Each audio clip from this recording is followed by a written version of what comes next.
જય સ્વામિનારાયણ. શ્રી સ્વામિનારાયણ વિદ્યાસાગર સ્કૂલના ઓનલાઈન શિક્ષણમાં આપ સૌ વિદ્યાર્થી મિત્રોનું હાર્દિક સ્વાગત કરું છું. વિદ્યાર્થી મિત્રો, ભૂગોળ વિષયની અંદર આપણે 17મો પાઠ સ્થળ વર્ણન નકશા એમનો અભ્યાસ કર્યો હતો. અગાઉના ક્લાસમાં આપણે જોયું હતું કે કોઈ પણ સ્થળની ચોક્કસ માહિતી પ્રાપ્ત કરવા માટે જે નકશાંકન કરવામાં આવશે, નકશો બનાવવામાં આવે છે, એને સ્થળ વર્ણન નકશા કહેવામાં આવશે. આપણે જોઈએ કે દક્ષિણનો જે દ્વીપકલ્પી પ્રદેશ અથવા ઉત્તરમાં હિમાલય અથવા રાજસ્થાનમાં આવેલ આબુ પર્વત એમનો અભ્યાસ કરવો છે, તો એમનો નકશો બનાવીને એની પ્રારંભિક માહિતી આપીને નકશાની અંદર શરૂઆત થતી હોય છે. તો એમની આપણે વાત કરી હતી. આજે આપણે રૂઢ સંજ્ઞાઓ એટલે કે નકશાની અંદર કોઈ નદી દર્શાવવી હોય, કોઈ કૂવો દર્શાવવો હોય, કોઈ દિવાલ દર્શાવવી હોય, કોઈ ગામડું દર્શાવવું હોય, તો એના માટે ચોક્કસ પ્રકારની સંજ્ઞાઓનો ઉપયોગ કરવામાં આવે છે. તો એને રૂઢ સંજ્ઞાઓ કહેવામાં આવશે. જોઈએ આપણે કે નકશામાં ભૂપૃષ્ઠ પરની અનેક પ્રાકૃતિક અને સાંસ્કૃતિક વિગતો દર્શાવવા માટે ચોક્કસ પ્રકારના ચિહ્નો વપરાય છે. આ ચિહ્નોને રૂઢ સંજ્ઞાઓ કે સાંકેતિક ચિહ્નો પણ કહેવામાં આવે છે. તો નકશાની અંદર પ્રાકૃતિક અથવા સાંસ્કૃતિક વિગતો દર્શાવવા માટે ચોક્કસ પ્રકારની જે સંજ્ઞા વપરાય છે એને રૂઢ સંજ્ઞા કહેવામાં આવે છે. ભૂમિ માપન અથવા સ્થળ વર્ણન નકશામાં વિગતો દર્શાવવા માટે વપરાતા ચિહ્નો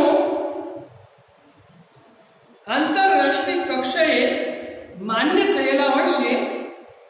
ભારતીય પ્રદેશના સ્થળ વર્ણન નકશા ભારત સરકાર દ્વારા તૈયાર કરવામાં આવે છે. તો આ રીતે આપણે જોયું કે દહેરાદૂનની અંદર એટલે કે ઉત્તરાખંડમાં જે દહેરાદૂન આવેલું છે ત્યાં ધી સર્વે ઓફ ઇન્ડિયા નામની જે સંસ્થા છે એ નકશા તૈયાર કરવાનું કાર્ય કરે છે.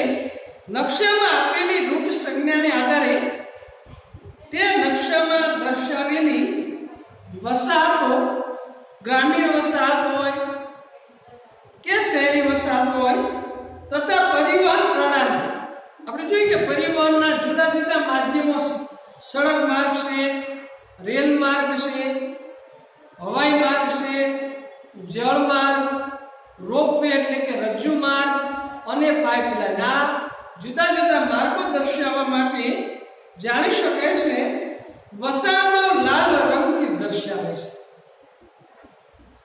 ગ્રામીણ વસાહત હોય કે શહેરી વસાહત હોય એને દર્શાવવા માટે નકશામાં લાલ રંગનો ઉપયોગ કરવામાં આવશે. નાનું ગામ કે મોટું શહેર હોય તે તેના અનિયમિત આકારથી ઓળખાય છે. કેટલીક ગ્રામીણ વસાહતો પરિવહન માર્ગોની નજીક આવેલી હોય છે. તેમની લંબાઈ વધુ હોય છે, તેથી તેમને રેખિક વસાહત કહેવામાં આવે છે. જેમ કે નદી કિનારે લંબાઈમાં ગામડું આવેલું હોય, સીધી લીટીમાં ગામડું આવેલું હોય તો એને રેખિક વસાહત કહેશે. તે ઉપરાંત સુગ્રંથિત, છૂટી સવાઈ અથવા પ્રકીર્ણ અને વૃત્તાકાર વસાહત પ્રણાલી પણ હોય છે. ભારતીય સ્થળ વર્ણન નકશામાં ઉપયોગમાં લેવાતી રૂઢ સંજ્ઞાઓ ધી સર્વે ઓફ ઇન્ડિયા દ્વારા પ્રમાણિત. તો વિદ્યાર્થી મિત્રો, અહીંયા જે આકૃતિઓ આપવામાં આવેલી છે, આ આકૃતિઓ જેને આપણે રૂઢ સંજ્ઞાઓ તરીકે ઓળખી શકીએ છીએ. તો આપણે આ રૂઢ સંજ્ઞાઓનો અભ્યાસ કરીએ. જોઈએ આપણે એમાં કોટ વગરનું ગામડું એટલે કે ફરતી દિવાલ ન હોય તો એવું ગામડું, કોટ વાળું ફરતી દિવાલ હોય એવું ગામડું, ખંડિયા ગામડું કે જ્યાં લોકો વસવાટ કરતા હોય, જૂનું ગામ હોય, ખંડેરી જેને કહેવામાં આવશે એવું ગામનું ઉજ્જળ સ્થાન દર્શાવવા માટે. પુસ્તકની અંદર જોતા જજો છૂટા છવાયા કાયમી મકાનો અને ઝૂંપડા માટે, છૂટા છવાયા કામચલાઉ હંગામી મકાનો માટે, કારખાનાનો ધુમાડિયો દર્શાવવા માટે, દેવળ ચર્ચ દર્શાવવા માટે, મંદિર દર્શાવવા માટે, કબર બૌદ્ધ મંદિર પેગોડા દર્શાવવા માટે, મસ્જિદ દર્શાવવા માટે, દરગાહ કિલ્લો દર્શાવવા માટે, ટાવર બુરંજ રણક્ષેત્ર કબ્રસ્તાન રાઇફલ રેન્જ દર્શાવવા માટે, વિમાન મથક દર્શાવવા માટે, ખનિજ તેલનો કૂવો દર્શાવવા માટે, કાચો કૂવો દર્શાવવા માટે, પાકો કૂવો જરો પાણીની પાઇપલાઇન દર્શાવવા માટે, ખનિજ તેલની પાઇપલાઇન દર્શાવવા માટે, વનસ્પતિ અને કાદવવાળી ભીની જમીન દર્શાવવા માટે. નકશામાં આ બધી બાબતો દર્શાવવા માટે ચિહ્નનો ઉપયોગ કરવામાં આવશે. મુદતી તળાવ કે સરોવર દર્શાવવા માટે, કાયમી તળાવ કે સરોવર દર્શાવવા માટે, પથ્થરની ખાણ દર્શાવવા માટે, સાંકડા પટવાળો જલ પ્રવાહ જળનો એકવડી રેખાથી દર્શાવવા માટે, પહોળા પટવાળા મુદતી જલ પ્રવાહ બેવડી રેખાથી દર્શાવવા માટે, પહોળા પટવાળો જલ પ્રવાહ બેવડા દર્શાવ્યો, જળ ધોધ જળ પ્રપાત નહેર દર્શાવવા માટે, બંધ દર્શાવવા માટે, ટેલિફોન લાઈન દર્શાવવા માટે, રજ્જુ માર્ગ એટલે કે રોપવે દર્શાવવા માટે, બિન તારી સંદેશા મથક દર્શાવવા માટે, દ્વિમાર્ગી પહોળો રેલમાર્ગ દર્શાવવા માટે, એક માર્ગી પહોળો રેલમાર્ગ રેલવે સ્ટેશન સહિત સાંકડો રેલમાર્ગ દર્શાવવા માટે, એક માર્ગી અને સાંકડા રેલમાર્ગ, દ્વિમાર્ગીય રેલમાર્ગ અને સડક એક જ સપાટી એકબીજાને ઓળંગે તે સ્થાન, રેલ ઉપર સડક, સડક ઉપર રેલમાર્ગ, નદી ઉપર પુલ, કાશી સડક એટલે કે માર્ગદર્શક પથ્થર સાથે પાકી સડક, ગાડા માર્ગ, કેળી અથવા પગદંડી, આંતરરાષ્ટ્રીય સીમા, રાજ્યની સીમા, જિલ્લાની સીમા, તાલુકાની સીમા, સાવણી મેદાન, વાડી બગીચો બસાવવા માટે, છૂટા છવાયા વૃક્ષો, ઘાટાળી વનસ્પતિ, ગૌસર વનસ્પતિ, શંકુદ્રમ જંગલો દર્શાવવા માટે, તાડના વૃક્ષો દર્શાવવા માટે, નેતરના વૃક્ષો દર્શાવવા માટે, બાગાયત સમોચ્ચ રેખાઓ દર્શાવવા માટે,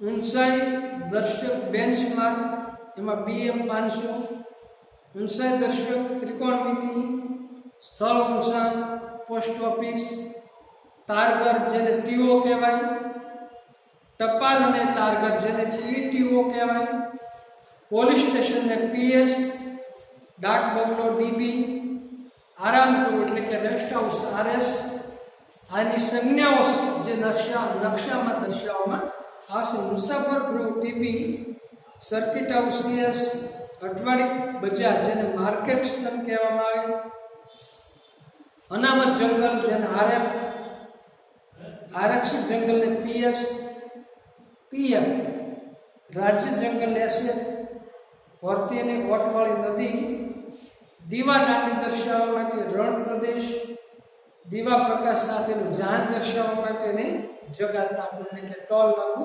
દર્શાવવા માટે. તો આવી જુદી જુદી સંજ્ઞાઓનો ઉપયોગ છે એ કરવામાં આવતો છે. નકશામાં દર્શાવેલા પરિવહનના માર્ગો તે પ્રદેશની મહત્વની માહિતી આપે છે. તેના આધારે વસાહતોની ગીચતાનો અંદાજ પણ આવી શકે છે. તો આ રીતે ત્યાર પછી સ્થળ વર્ણન નકશો જોઈએ. અહીંયા પાઠ્યપુસ્તકના અંતે આપેલ 17.3 સ્થળ વર્ણન નકશાનું અર્થઘટન રજૂ કરે છે. આ અર્થઘટન સ્થળ વર્ણન નકશા માટે નક્કી કરેલા મુદ્દાને આધારે નક્કી કરવામાં આવેલું છે. તો અહીંયા જે પાછળ આપેલો નકશો છે એની માહિતી આમાં આપેલી છે. તો નકશાની માહિતી આપણે જોઈએ એની પ્રારંભિક માહિતી જોઈએ કે ભારતનો આ એક સ્થળ વર્ણન નકશો છે. એનો ઇન્ડેક્સ નંબર 47A5 છે. ગુજરાત રાજ્યમાં ઉત્તરે આવેલા બનાસકાંઠા અને મહેસાણા જિલ્લાના કેટલાક વિસ્તારો આ નકશામાં દર્શાવેલા છે. સપાટી પર 13.45 ઉત્તર અને 24 ઉત્તર અક્ષાંશ તથા 72.15 પૂર્વ રેખાંશ અને 72.30 પૂર્વ રેખાંશ વચ્ચેનો વિસ્તાર તેમાં આવરી લેવાયો છે. 1 સેમી એટલે કે 500 મીટર એટલે કે 1:50,000 પ્રમાણમાં પર તૈયાર કરવામાં આવેલા આ સ્થળ વર્ણન નકશામાં પ્રદેશનું સર્વેક્ષણ 1961-62ના વર્ષમાં થયું હતું. સર્વે ઓફ ઇન્ડિયા ભારતના સર્વેયર જનરલ બ્રિગેડિયર શ્રી ગંભીરસિંહની દેખરેખ હેઠળ 1966માં સ્થળ વર્ણન નકશાનું પ્રકાશન થયું હતું. તો એના જે પ્રાકૃતિક તત્વો એ જોઈએ આપણે નકશાના કે પ્રદેશના પ્રાકૃતિક તત્વોમાં ભૂપૃષ્ઠ, જળ પરિવાર, કુદરતી વનસ્પતિ વગેરે મુખ્ય તત્વોને જે તે રંગ અને નિશ્ચિત વૃક્ષ સંજ્ઞા દ્વારા દર્શાવેલા છે. તો અહીં આપણે જોઈએ કે ભૂપૃષ્ઠ આ નકશો જે આપેલો છે એનું ભૂપૃષ્ઠ જોઈએ. પૂર્વ અને ઉત્તર પૂર્વે આવેલી થોડી ઘણી ખડકાળ ભૂમિ અને રેતીની છૂટી છવાય ટેકરીઓને બાદ કરીએ તો એકંદરે પ્રદેશનું ભૂપૃષ્ઠ સમતળ અથવા મેદાન ભૂમિનું છે. સમક્ષ રેખાઓ પર આ બાબતને અનુમોદન આપે છે. નકશાની ચારે બાજુ સાંકડા હાંસિયામાં કથ્થાઈ રંગમાં દર્શાવેલા આંક જોતા આ પ્રદેશની સમોચ્ચતાની રેખાઓ વધુ સહેલાઈથી અભ્યાસ થઈ શકે છે. બેન્ચમાર્ક એટલે કે BM, ત્રિકોણમિતિ અને સ્થળ ઊંચાઈ વગેરે પદ્ધતિ દ્વારા પણ જે તે સ્થળોની ઊંચાઈ દર્શાવેલી છે. નકશામાં બધી ઊંચાઈ દર્શક વિગતો તપાસતા જણાય છે કે એના પૂર્વ અને ઉત્તર પૂર્વના ભૂતળ પશ્ચિમ અને દક્ષિણ પશ્ચિમ પ્રદેશ કરતા આશરે 40 થી 80 મીટર જેટલી ઊંચાઈ ધરાવે છે. એટલે કે ત્યાં પર્વતીય પ્રદેશો આવેલા છે. આ મુખ્ય પ્રદેશનો એકંદરે ઢોળાવ ઈશાનથી નૈઋત્ય તરફનો છે. આ પ્રદેશમાં થઈને વહેતી નદીઓના જળ પ્રવાહની વહન દિશાઓ પણ પ્રદેશના આ પ્રકારના ઢોળાવનો ખ્યાલ આપે છે. સરસ્વતી, માયાણી અને પુષ્પાવતી નદીઓ આ 3 નદીઓ છે આ પ્રદેશમાંથી પસાર થાય છે. ઉપરવાસની કાંટાની ભૂમિમાંથી ધોવાણકારી રીતે રચેલા કોતરો આ પ્રદેશના ભૂપૃષ્ઠમાં સૌનું ધ્યાન ખેંચે તેવા છે. પ્રદેશના ઈશાન ભાગમાં કથ્થાઈ રંગના ટપકા દર્શાવતો શેડથી બતાવેલી છૂટી છવાય રેતીની ટેકરીઓ રેતીના ઢૂવા છેક ઉત્તર પૂર્વે એ જ રંગમાં દર્શાવેલ સળંગ રેતાળ ભૂમિ પણ આ પ્રદેશના વિશિષ્ટ ભૂમિ સ્વરૂપો છે. બનાસકાંઠાની અર્ધ શુષ્ક રણ પ્રદેશની રેતાળ ભૂમિનો પરિચય કરાવે છે. પ્રદેશનો ઘણો ખરો ભાગ ખેતી હેઠળ આવરી શકાય છે. આ બાબત એ સમતળ ભૂપૃષ્ઠનો નિર્દેશ કરે છે. તો વિદ્યાર્થી મિત્રો, ભૂગોળના છેલ્લા પેજ ઉપર જે નકશો આપેલો છે એ નકશો છે બનાસકાંઠા અને મહેસાણા જિલ્લાના કેટલાક ગામોનો આ નકશો છે. એનું ભૂપૃષ્ઠ આપણે જોયું. ત્યાર પછી એનો જળ પરિવાર તો એમની વાત પછી કરીશું ગૃહ કાર્યની અંદર.